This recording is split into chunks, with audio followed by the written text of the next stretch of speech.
మీ car EMI కట్టలేకపోతున్నారా? మీ car EMI మేము కడతాం. ఈ నెంబర్కి కాల్ చేయండి. హలో నమస్తే, వెల్కమ్ టు సుమన్ టీవీ. నేను కీర్తి. ప్రస్తుతం ఈరోజు సంఘటన చూసుకున్నట్లయితే మనకి సిఎంఆర్ కాలేజ్ గర్ల్స్ హాస్టల్లో హిడెన్ కెమెరాస్తో వీడియోస్ తీసి ఒక సంఘటన అనేది జరిగింది. అయితే దీనికి మనకి స్టూడెంట్స్ కూడా అండ్ వాళ్ళ పేరెంట్స్ కూడా చాలా లీగల్గా వాళ్ళకి ఎలాంటి యాక్షన్స్ తీసుకోవాలి అనే దానిపైన చాలా చర్చలు వస్తూ ఉన్నాయి. అండ్ యాక్షన్స్ తీసుకున్నా కానీ వాళ్ళకి రెస్పాన్స్ లేదు అని చెప్పి కూడా వస్తూ ఉన్నాయి. అయితే ఈ సంఘటన పైన మనకి లీగల్గా ఎలాంటి యాక్షన్స్ తీసుకోవచ్చు, ఎలా అప్రోచ్ అవ్వచ్చు అనే దాని గురించి తెలియజేయడానికి ఈరోజు మనతో అడ్వకేట్ వరుణ్ గారు ఉన్నారు. వీరితో ఈ విషయాలన్నీ కూడా మనం ఇప్పుడు చర్చిద్దాం. నమస్తే అండి. వరుణ్ గారు, ఇప్పుడు మనకి ఈ సంఘటన చూస్తున్నాం, అందరికీ కూడా చాలా బాధాకరమైన విషయం. ఎందుకంటే ఇలాంటి సంఘటనలు మనకి ప్రీవియస్గా కూడా జరుగుతూ ఉన్నాయి అండ్ ఇంకా మీద కూడా జరుగుతూ ఉంటాయి. ప్రస్తుతం అయితే ఈ సంఘటన అందరికీ కూడా ఒక షాకింగే. ఎందుకంటే గర్ల్స్ హాస్టల్లో ఒక హిడెన్ కెమెరాతో మనకి షూట్ చేయడం, ఈ వీడియోస్ చేయడం అనేది కూడా వాళ్ళకి చాలా ఎఫెక్టివ్గా ఉంటుంది, స్టూడెంట్స్కి అయినా కానీ వాళ్ళ పేరెంట్స్కి అయినా కానీ. సో దీన్ని ఎలా చూడొచ్చు అంటారు సార్ ఇప్పుడు వీళ్ళకి? యాక్చువల్గా అండి, మనకు ఇప్పుడు నా భారతీయ న్యాయ సంహిత పరంగా సెక్షన్ 74 చెప్తుంది అవుట్రీచింగ్ ఆఫ్ ఉమెన్స్ మోడెస్టీ.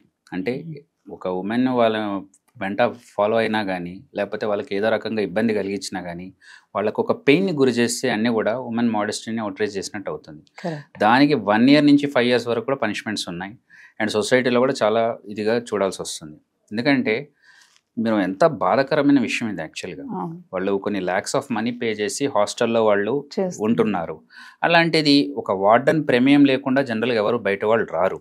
ఓకే, వాళ్ళ ద్వారా వచ్చేసి వాళ్ళకి ఎలా ఉంటుంది సిచ్యువేషన్. ఇప్పుడు వాళ్ళ మదర్ ఎవరో మాట్లాడుతున్నారు, ఒక స్టూడెంట్ వాళ్ళ మదర్ మాట్లాడుతుంటూ తను ఏడుస్తున్నారు. ఎందుకంటే మేము ఇన్ని lakhs కట్టి ఏదో బయట ఉంటే చెప్పలేము, సేఫ్టీ ఉండదని చెప్పేసి మేము హాస్టల్లో పెడితే హాస్టల్లో ఇంకా ఘోరమైన పరిస్థితులు వస్తే మేము ఎవరితో చెప్పుకోవాలి?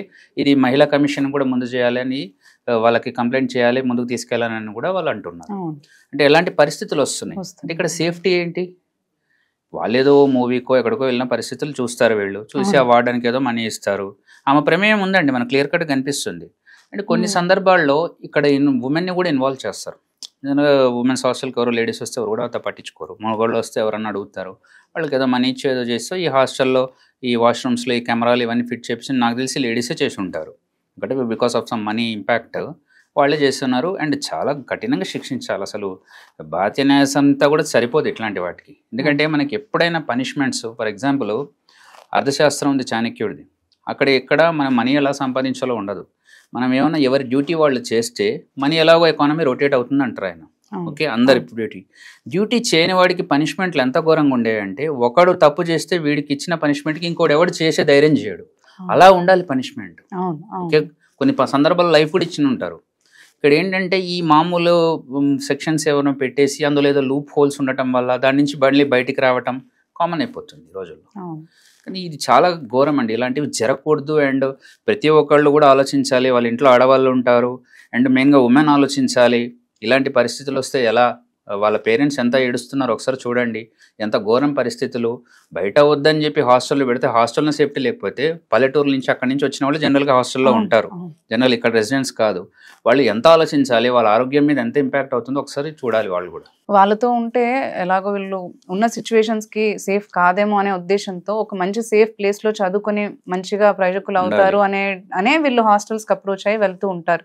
మీరు అన్నట్టుగా ఎన్నో లక్షలు ఖర్చు పెట్టి కష్టమో నష్టమో అని వాళ్ళు చేసుకొని వచ్చి ఆ డబ్బులన్నీ అక్కడ పే చేసి మళ్ళీ ఈ బాధను అనేది తీసుకోవడం అంటే చాలా అసలు ఇక్కడ మనం గమనిస్తే కూడా సమస్యను తగ్గించుకోవాలని అనుకుంటే కొత్త సమస్య వచ్చినట్టు అవుతుంది. ఇక్కడ ఏసీపీ మహేందర్ రెడ్డి గారు మిగతా వాళ్ళు కూడా ఎవరైతే చెప్తున్నారో, శ్రీనివాస్ రెడ్డి గారు అనుకుంటా, వాళ్ళు చెప్పేది ఏంటంటే అసలు ఒక రెస్పాన్సిబుల్ లేదు అక్కడ. ఏంటి అక్కడ ఒక మేనేజ్మెంట్ అనేది మెయిన్గా గర్ల్స్ హాస్టల్, సరే బాయ్స్ హాస్టల్ అంటే పర్వాలేదు, కొంచెం లీజర్ ఉండొచ్చు. ఉమెన్స్ హాస్టల్లో సీసీ కెమెరాస్ ఉన్నా కానీ వేరే చోట్ల ఎవరు వస్తున్నా ఎవరు పోతున్నారు. ఎందుకంటే ఇప్పుడు మనకున్న అపార్ట్మెంట్ కల్చర్లో సొంత రిలేటివ్స్ వచ్చినా కూడా వాళ్ళందరూ తీసుకుంటారు అక్కడ, ఎవరి డేటా తీసుకొని వాళ్ళతో కాల్ చేయించి కన్ఫర్మ్ చేయించి. టెక్నాలజీ ఎంత పెరిగిందంటే వాళ్ళ ఫోన్కే రిపోర్ట్ వస్తుంది, వీళ్ళు వస్తున్నారంటే ఓకే చేస్తే అప్పటికే తెలిసిపోతుంది. అలాంటి సెక్యూరిటీ ద్వారా వాళ్ళని అలౌ చేయాలి. ఎందుకంటే సిచ్యువేషన్స్ ఎలా ఉన్నాయి సొసైటీలో, క్రైమ్స్ ఎలా జరుగుతున్నాయి, అది మైండ్లో పెట్టుకొని మేనేజ్మెంట్ చూడకుండా ప్రిన్సిపల్ కూడా అంత బాధ్యతగా ఏం మాట్లాడట్లేదు ఆయన. ఎందుకంటే ఎవరికైనా వాళ్ళ ఇంట్లో వాళ్ళకి జరిగిన దాకా తెలియదు దాని పెయిన్ ఎంత ఉంటుంది, సొసైటీలో ఎంతమందికి ఇంపాక్ట్ అవుతుంది. ఇలాంటివి చూసి ఎవరన్నా టౌన్ నుంచి సిటీకి పంపించాలన్నా కూడా ఇలాంటి పరిస్థితులు వాళ్ళు ఆలోచించరండి. At least they will think no. So steps తీసుకోవాలి, దిస్ ఇస్ నాట్ ద వే.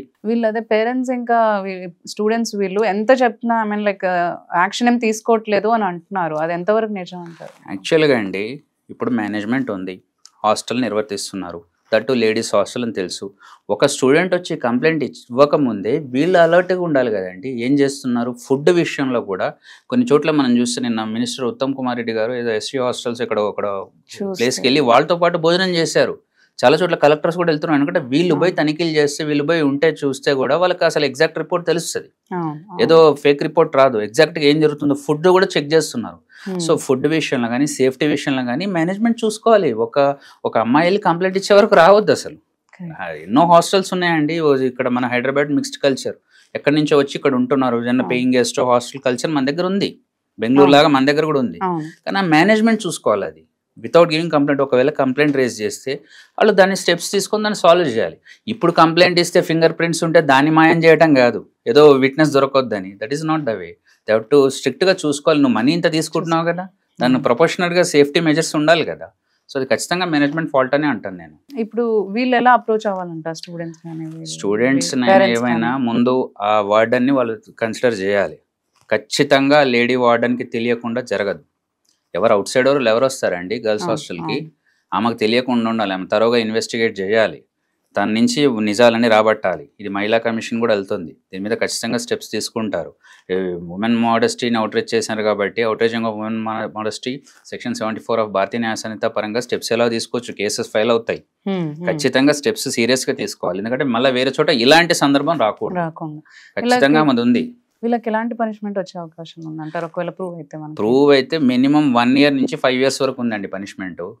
ఇప్పుడు ఉన్న మన క్రిమినల్స్ లాస్ ఏవైతే భారతీయ న్యాయ సంహిత, భారతీయ నాగరిక సురక్ష సంహిత, భారతీయ సాక్ష్య అధినియం వల్ల వచ్చిన అడ్వాంటేజ్ ఏంటంటే మెయిన్గా వీడియో రికార్డింగ్స్ ఇవన్నీ చేసుకునే ఉంటాయి, ఎఫ్ఐఆర్ కూడా ఆన్లైన్లో చేసుకోవచ్చు. దీంట్లో పనిష్మెంట్స్ సివియర్గా ఉన్నాయి, కానీ ఇంకా ఎక్కువ కూడా ఉండాలి నన్ను అడిగితే ఈ విషయాల్లో. ఎందుకంటే వేరే ఒకటి చేసే సాహసం కూడా చేయొద్దు. గర్ల్ చైల్డ్ ఉన్న పేరెంట్స్కి టెన్షన్ ఉండే వాతావరణం ఉండొద్దు.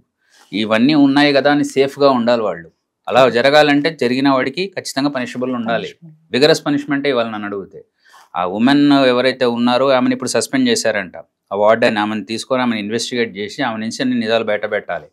అప్పుడు we can expect some safe measures. Thank you అండి. థ్యాంక్ యూ వరుణ్ గారు.